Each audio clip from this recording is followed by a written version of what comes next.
Halo, assalamualaikum warahmatullahi wabarakatuh. Ya, pada video kali ini ya gue bahas seputar DC lapangan dari Shopee ya, S Pinjam. Di sini gue akan bahas itu DC lapangan dari S Pinjam. Jadi bagi teman-teman yang saat ini telat bayar ataupun gagal bayar di sebuah aplikasi Shopee ataupun S Pinjam, itu kalian harus simak baik-baik video ini karena video ini sangat bermanfaat bagi teman-teman yang saat ini memang telat bayar ataupun sedang memasuki jatuh tempo ya. Jadi tolong simak video ini sampai selesai agar apa yang gue publikasikan di dalam channel YouTube Terus Pinjol kalian tidak lagi takut didatangi oleh DC lapangan dari S Pinjam. Karena gue baru-baru ini ya mendapatkan laporan ya dari salah satu anggota grup Telegram gua dan sekaligus dia adalah nasabah dari S Pinjam. Dia didatangi DC lapangan dari S Pinjam. Dan bagaimana ceritanya dan apa saja rincian tagihannya dan apa saja kronologi selanjutnya nanti akan gua informasikan di dalam video ini. Dan tidak hanya itu ya, Bro. Tapi nanti gue akan berikan tips dan solusinya bagaimana cara menghadapi DC lapangan datang ke rumah. Jadi bagi teman-teman tonton sampai selesai video ini agar kalian paham dan mengerti, dan semoga saja video ini bisa mencurahkan hati kalian yang saat ini sedang gelisah dan sedang ketakutan. Oke, langsung saja masuk ke videonya.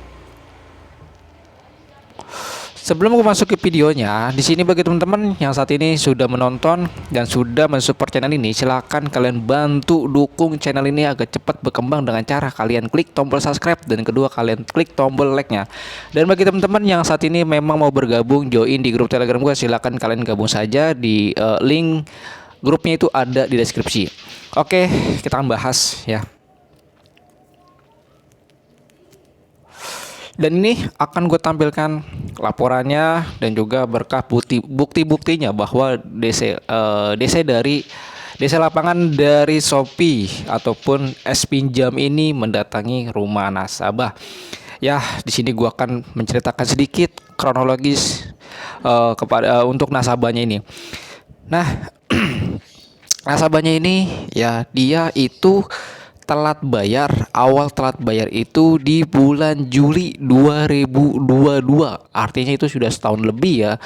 Sudah 1 tahun lamanya dia gagal bayar ataupun telat bayar di sebuah aplikasi Shopee. Dan untuk produknya itu adalah produk dari S Pinjam. Dan dia itu ya memiliki tagihan utang itu sebesar 2.700.000 rupiah. Nah, dia kaget. Ya, dia kaget, si nasabah ini kaget banget. Kaget karena di awal bulan Januari 2023 ini DC-nya tiba-tiba mendatangi rumah nasabahnya. Dan kalian bisa perhatikan itu gambar yang sebelah kiri atau sebelah kanan gua. Dan DC-nya itu ya sedang berkunjung ke rumah nasabah, dan gue sudah konfirmasi kepada nasabahnya benar bahwa rumah yang ada di dalam foto itu adalah rumah nasabah, dan foto orang itu yang gue blur itu adalah foto dari DC lapangannya. Oke, di situ ada juga dari rinciannya yang perlu kalian lihat di situ, tapi ada beberapa yang gua blurkan karena itu mengandung privasi nasabah tersendiri, dan gua sini sudah izin kepada nasabahnya, tapi ada beberapa identitas yang gua blurkan. Dan selanjut lagi ya, Bro, di sini gua akan lanjut lagi ya curhatannya bagaimana. Dan ini untuk pelajaran bagi kalian semua ya. Nah, di situ juga terlihat bahwa dia memiliki keterlambatan itu sudah cukup lama ya. Tadi yang sudah gue bilang dia di bulan Juli 2022 dan tagihannya 2.700.000 dan berdomisili wilayah ya. Wilayah nasabahnya ini yang telat bayar, yang gagal bayar, yang didatangi DC lapangannya yaitu di wilayah Kabupaten Tangerang ya. Di wilayah Tangerang nih, ingat, di wilayah Tangerang. Dan selanjut lagi ya, Bro. Dan ini keterangan dari nasabahnya juga, dia memberikan bahwa DC lapangannya ini baru 1 kali dia datang. Nah, bagaimana dengan nasib nasabahnya ini? Nasib nasabahnya ini tidak kenapa-napa karena pada situasi DC datang ke rumah itu itu tidak ada tidak ada orang yang ada di dalam rumahnya, nggak ada ya, baik itu suami ataupun keluarga itu tidak ada.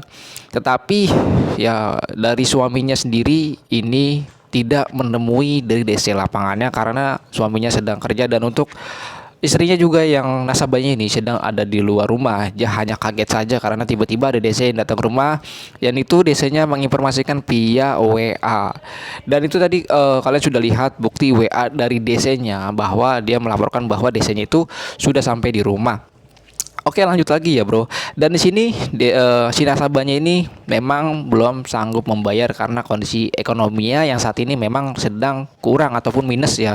Jadi dimaklumin saja bagi nasabah ini yang belum bayar ataupun telat bayar, memang kondisinya ekonominya itu sedang tidak stabil, tidak memungkinkan untuk dibayarkan utangnya. Oke, lanjut lagi ya bro, bahwa di sini juga nasabahnya itu bilang dia merasa agak sedikit takut juga ya, makanya nomor dari DC-nya itu diblokir. Itu adalah cerita singkat dari nasabah ya, nasabah Shopee yang berproduk dari S Pinjam didatengin DC lapangan dari S Pinjam. Dan untuk solusinya dan tipsnya kalian perlu perhatikan baik-baik dan kalian harus dengarkan baik-baik karena ini baik untuk kalian yang saat ini memang belum mengerti ataupun belum tahu tentang DC lapangan. Oke, kalian simak baik-baik ya. Di sini gue bagikan karena menurut ini adalah pengalaman pribadi gue dan juga pengalaman dari beberapa anggota grup Telegram gue, dan dia pernah datengin DC lapangan. Tetapi ada beberapa cara yang dia lakukan agar DC-nya tidak datang lagi ke rumah. Yang pertama adalah ketika DC datang ke rumah. Sebagai contoh tadi yang sudah gue sampaikan, yaitu DC-nya melaporkan bahwa dia sudah di rumah. Yang kalian harus lakukan ketika kalian memang belum bertemu DC lapangan, tapi DC-nya ini sudah menginformasikan bahwa dia sudah di rumah. Langkah yang pertama kalian adalah cukup kalian jawab pesannya, jawab pesan WA-nya si DC ini, yaitu mohon maaf Pak, saya belum ada uang untuk membayarnya dikarenakan ekonomi saya sedang minus ataupun memang kondisi keuangan saya sedang tidak mungkin untuk dibayarkan. Itu yang pertama. Yang kedua, kalian balas juga ya. Mohon maaf Pak, kalau misalkan saya ada uang lebih dan saya bisa membayarkannya, saya pasti akan bayar melalui aplikasi. Oke, setelah kalian sudah membalas pesan itu, lalu kalian abaikan. Walaupun dia nantinya tuh akan membalas pesan kalian, kalian abaikan dan jangan pernah membuka pesannya.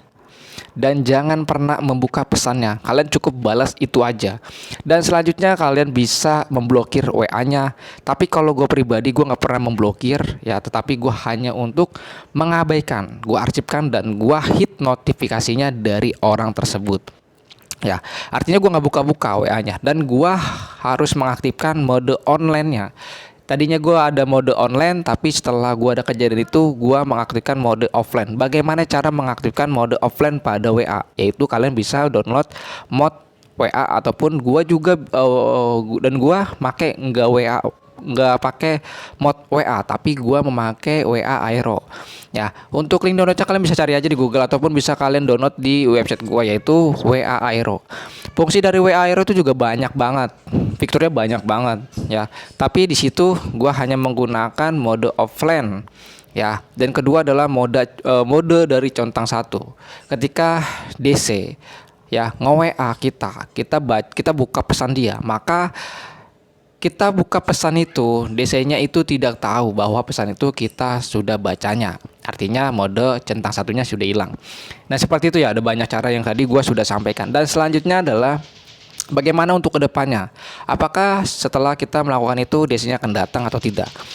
Selagi kita bersopan menanggapinya, tentu DC ini ya tidak akan datang lagi. Yang terutama kalian sudah berikan pesan tadi di awal bahwa nantinya akan DC akan berpikir, wah bener ini nasabah memang sudah tidak sanggup untuk membayarnya. Percuma dong nanti kalau gua tagih dia akan bayar melalui aplikasi, dan hasilnya itu nihil, dan hasilnya gua nggak dapat bayaran dari nasabahnya ini. Itu berpikirnya dari seorang DC ya, yang sudah gue dalami dari beberapa rekan teman gue yang bekerja di sebagai DC.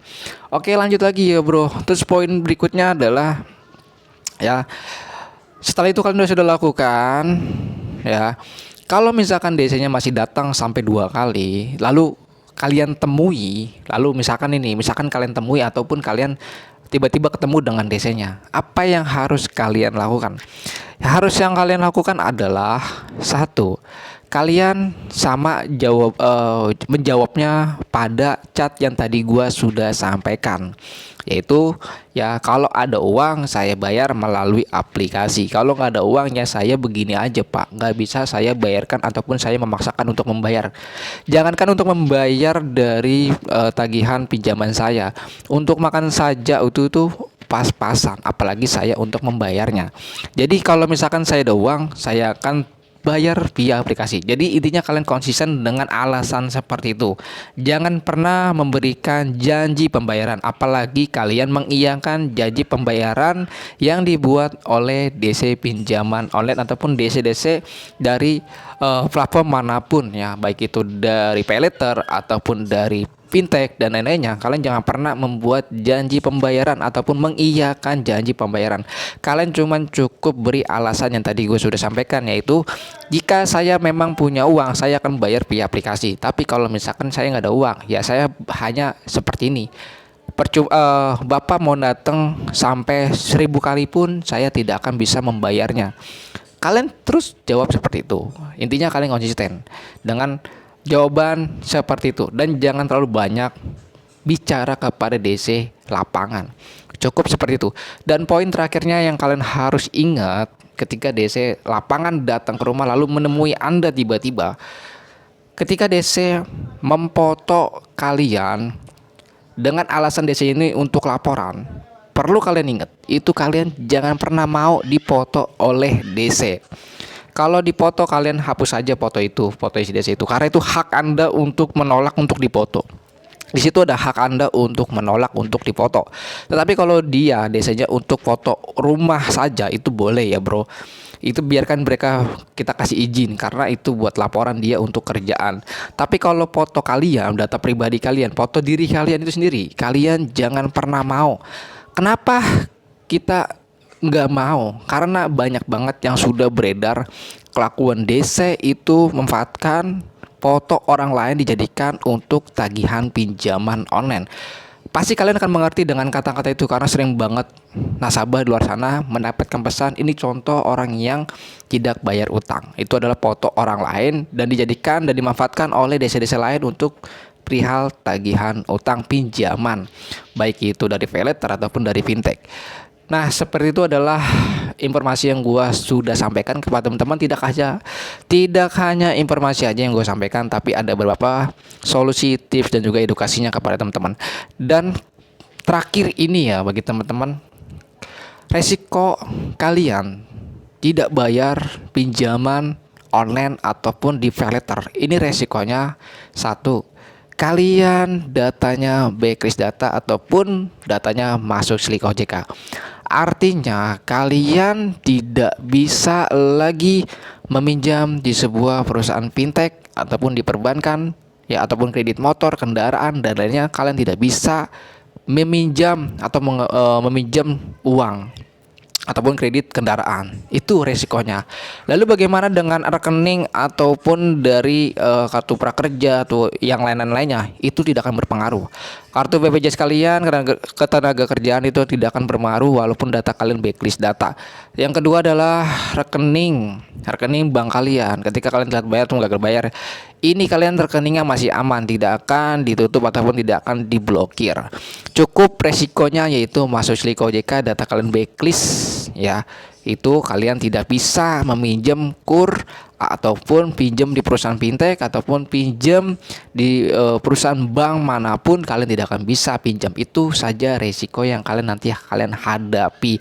Dan terakhir, kalian tidak akan bisa meminjam di perusahaan ataupun di aplikasi pinjaman online lainnya ya. Bahkan kalian juga tidak akan bisa meminjam di aplikasi pinjol ilegal. Itu ya bro, dampaknya memang sedikit tapi cukup mengejutkan bagi teman-teman yang saat ini memang membutuhkan data kalian posisinya harus bersih ya. Jadi seperti itu ya bro, banyak banget itu yang gue sudah informasikan. Jadi gue harap dengan informasi ini kalian bisa tenang, bisa santai, dan tidak lagi khawatir dan tidak lagi takut. Dan bagi teman-teman mungkin ada yang kurang gue sampaikan di sini. Jadi buat teman-teman silakan bertanya di kolom komentar dengan cara kalian ketik saja di kolom komentar. Dan yang terakhir adalah bagi teman-teman yang mau informasi, yang mau memberikan informasi ataupun saling curhat, saling tanya di dalam edukasi tentang pinjaman online, silakan kalian join saja grup di dalam Telegram gua. Untuk linknya ada di deskripsi. Dan untuk bagi teman-teman yang mau tahu info terupdate terbaru tentang pinjaman online baik itu DC dan lainnya, pokoknya berbau dengan dunia pinjaman online, kalian mau belajar, silakan kalian masuk saja berkunjung di halaman website gua yaitu di Tools Pinjol. Untuk link dari websitenya itu ada di deskripsi ya. Jadi itu saja yang gue bisa sampaikan kepada teman-teman. Assalamualaikum warahmatullahi wabarakatuh.